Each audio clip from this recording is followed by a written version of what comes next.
I'm so mad at what I just did. Something came on my computer. I stopped it, which stopped the live, which stopped the time that I used to let me know how long I've been on this live. It was at, was it 49%? I mean, 49 minutes that I was on. Then I had to stop it because I didn't want it to cut off my tape. So now I have to figure out how to rebrand this live. I don't know how to combine the two. But anyway, my recording, not the live. So now I have to kind of look at the time to see how much time I have left from what I saw before. So I'll just write it down. But anyway, another distraction. Um, another distraction. But are there any? I want to bring you guys in that's on the line. Are there any opportunities or distractions that you fear to care about that prevented you from staying on track?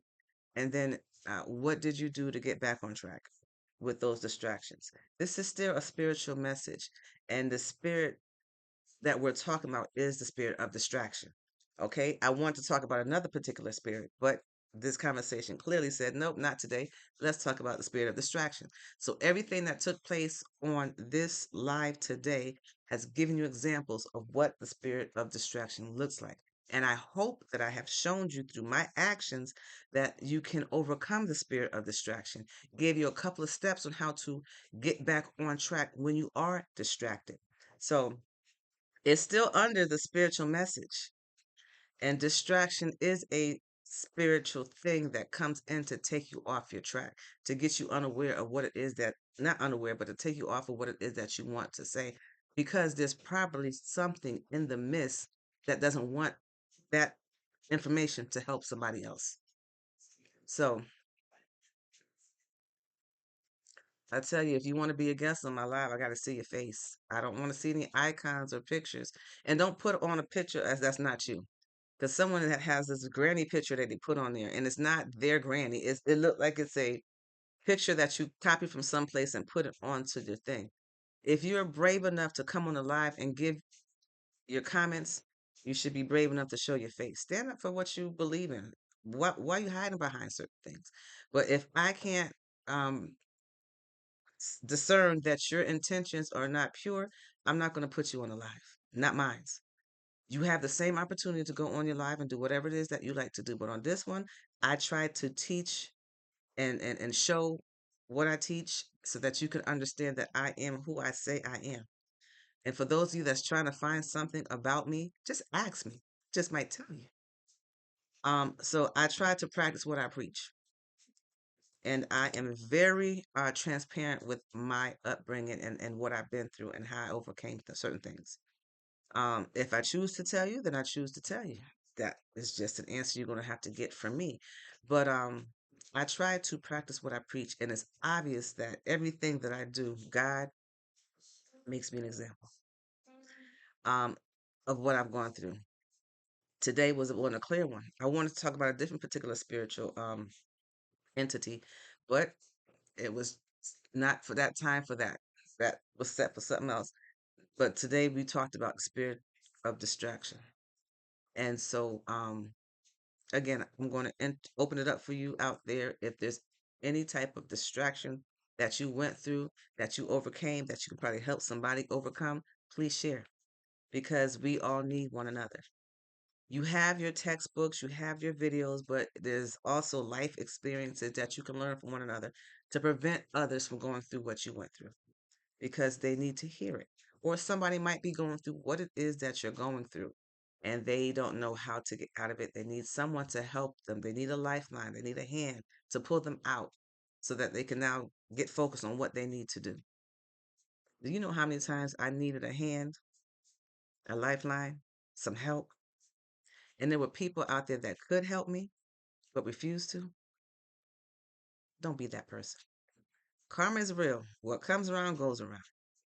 And if God has placed people in your life to help and you don't help them, the outcome is between you and God. Don't blame it on that person. That person was put in your life by God because God uses all of God's children to help one another. That was placed in your life to help you overcome, to get out of whatever you had to get out of. And sometimes you have to give to get out of your situation. Sometimes God put people in your life to help because you have it to give. Your cup runneth over, and you choose not to help the one that God puts in your life. You help the one that you want. And then, even with that, if you have a cup that overflows, you need to get with God and ask God, who is it that you want me to help with this overflow?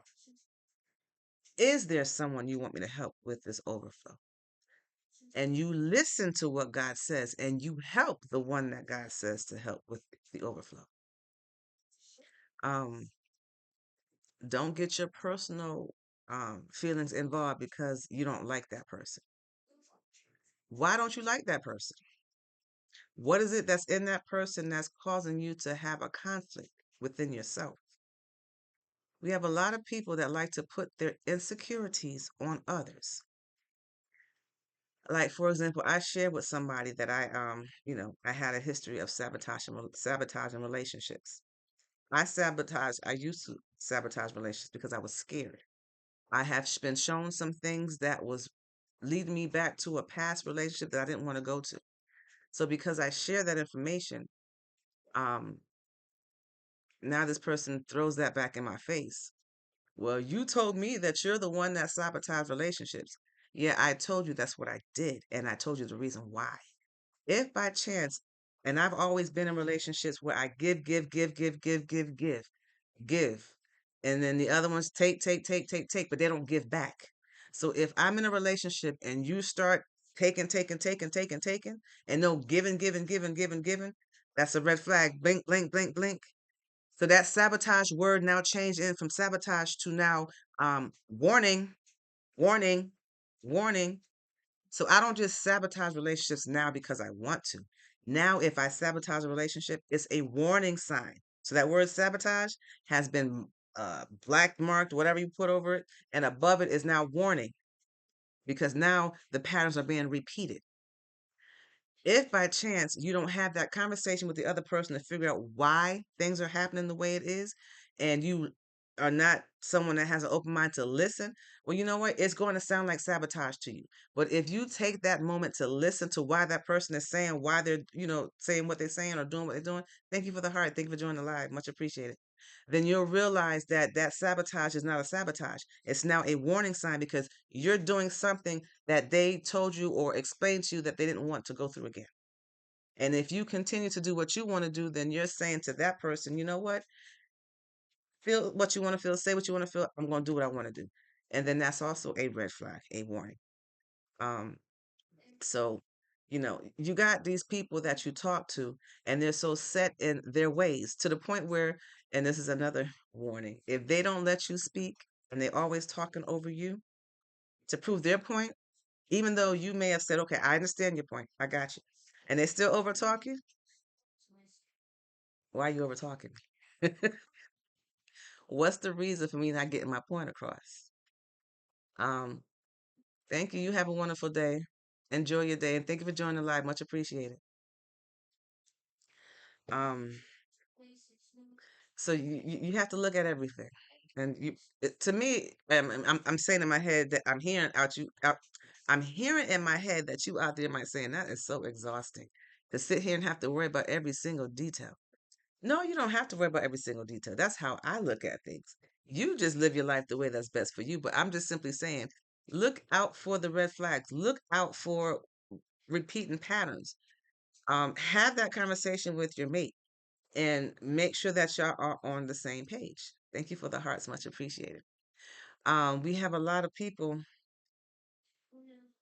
and I'm gonna say men, but you got women too, because there's some, and I'm guilty of this sometimes too. If I really want to say something, and I know that you normally cut me off, I'm gonna say what I say fast. I might say it loud because I want to get it out. You might think, "Oh man, you being mad, mean, and this is no." It simply means that I've tried talking to you about this topic and other topics, but every time I try to get to my point across, you cut me off. And I'm like, okay, you know what? I just pick and choose my battles.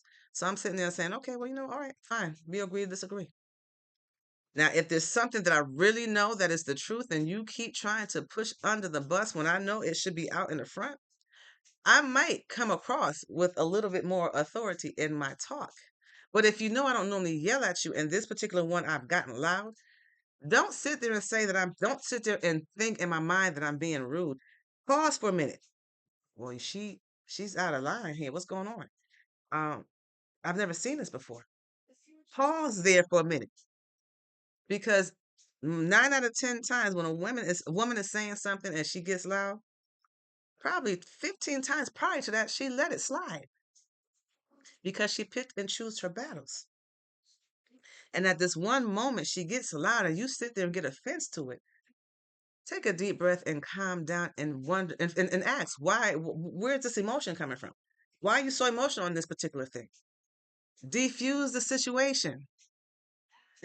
Don't sit there and and add more fire to something that wasn't even um an argument. It was just set up in a way to where she has to get like this so she can get a point across, because if she don't, you're gonna cut her off. And if she's able to catch you where you cut off, don't get offensive. You've given her plenty of times to recognize the pattern. You've given her plenty of time to know what you're going to do when it gets to this point.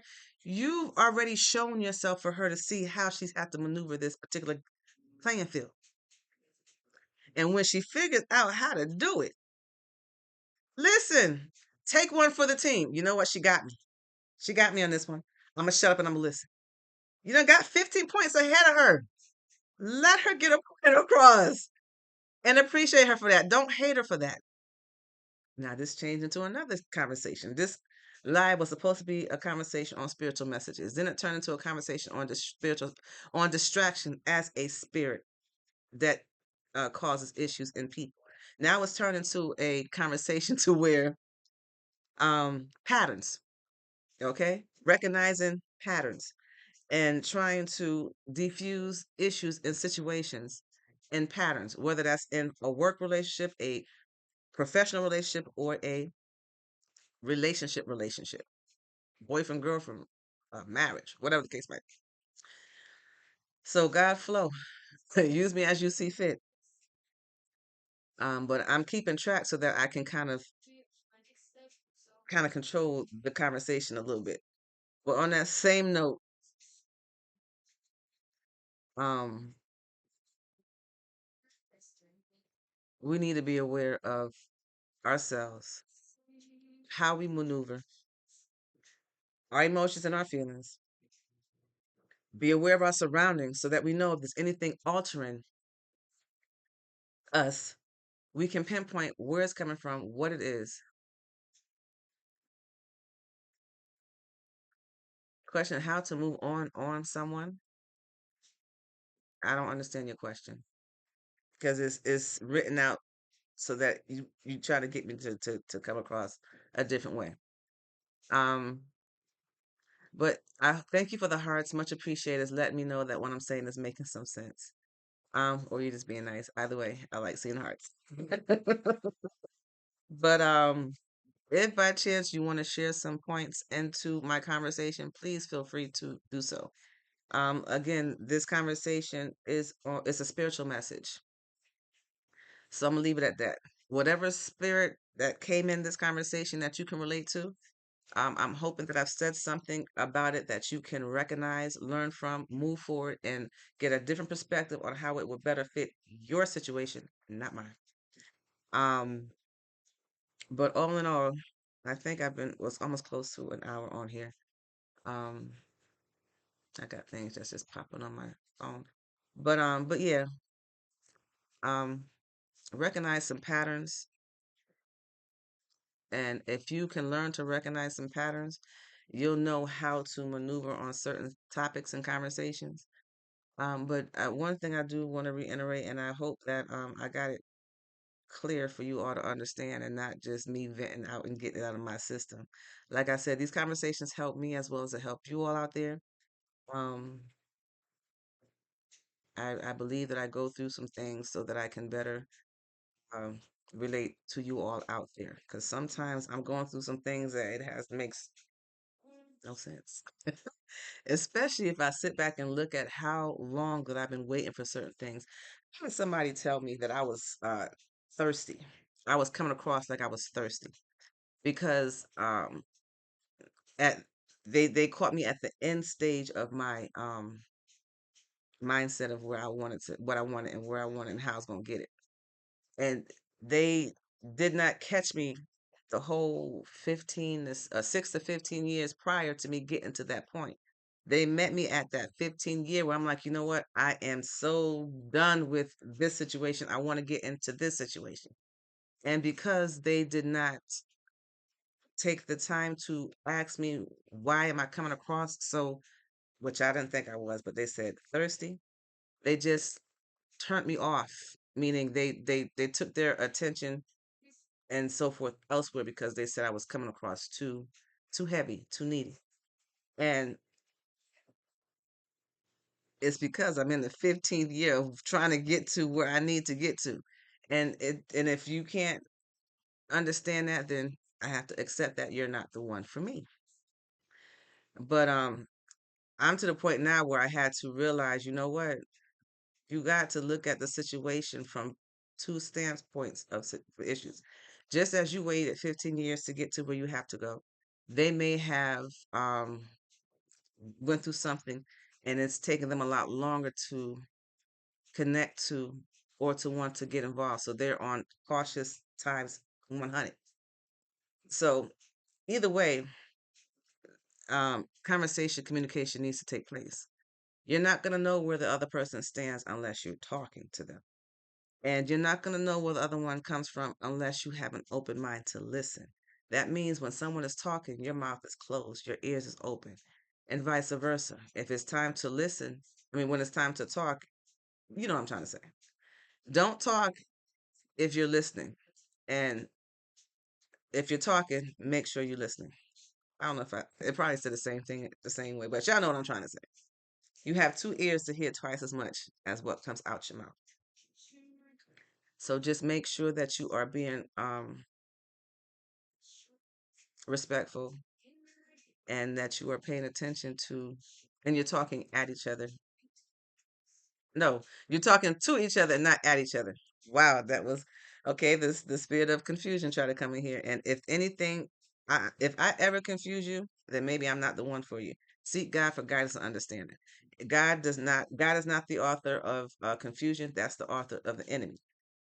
So if I get confused, that's another spirit, spirit of confusion. So I guess this conversation is introducing two different types of spirits. So I'm going to write this down. We had the spirit of distraction, we had the spirit of confusion, and we had the spirit of, well, those are the main two ones that entered this conversation, the spirit of distraction and the spirit of confusion. And both of those are not of God. Those spirits come in because either something that I said will help somebody and they don't want the message to come across. Um, and or the message is helping people, but they want to deter them back to where they used to be and not where they're maturing to get to. So either way, you need to make sure that you are using your discernment, that you're using your intuition. It is a mechanism you have within your body. You come equipped with it. As long as you're a human, you're going to have the spirit of discernment in you. You just have to find it. That and the way to find it is to take that one-on-one time with God and you, read the word, listen to how God speaks to you, so that you can gain a knowledge and know when it's God's voice and not the world's voice or the enemy's voice, and meditate. And it's not real quick. It's not like, oh, go and read just like that. I can't even snap my finger. It's not real quick. It's going to take time. So be patient and patient with yourself first and foremost, and then patient with others, and pay attention to your surroundings. It will help you. It will help you. And I promise you, I'm not just throwing stuff out of the air. I'm speaking on stuff that is factual, things that I've witnessed and overcame. You're probably saying, well, who are you? I'm a woman of God. I am a woman of God with knowledge, wisdom, and understanding. I have hands-on experience of what I'm talking about, and I have God within me that flows through me so that I can give out messages that you all need to hear. But like I said, I'm not coming on here telling you to do what I say or make you do nothing I say. By all means, do what you feel. You are your own individual. Put your feet flat on that ground and stand firm and stand tall and face whatever it is that you are going through. Just know that you're never alone. You have people that are sharing their experiences so that you can get through yours. You have God first and foremost, and you have your spirit team that is there to support and direct you to where you have to go. You are never alone. Never. Hello, how you doing? Thank you for joining the live. So for all of you that feel that you are alone, that is a negative spirit that is trying to influence you into doing nothing. But understand that you are somebody, you're important, you have a purpose and a destiny. Everybody has a destiny. Even Judas had a destiny and a purpose. So I'm saying that to say your purpose or your destiny might be for the good or might be for the bad. Either way, the choice is up to you. You have free will. Um, so I'm gonna go ahead and end this live. And I thank you all who contribute to this live. I thank you for every heart that was given. I thank you for every uh, conversation that was typed in or text that was typed in, whether it was good or bad. Either way, it served its purpose. We had some spirits of distraction text and we had some spirit of confusion text. Um, there are a lot of spirits that we have in this world that we need to be aware of so that we know what the characteristics are, so that we know if we are being influenced in a negative way. Know who you are, whose you are, and what you carry. That is something I am going to always push you on doing. You know yourself better than anybody else. It's you against you in this world. Don't be your own enemy. Don't put more on you than what you can bear if God doesn't put more on you than what you can bear. You're not greater than God. And your arms are not long enough to box with God, so don't even try. Be the best you that you can be. Remember that God loves you, I love you, now you love you. Till next time, have a wonderful, wonderful Monday. Until next time, peace.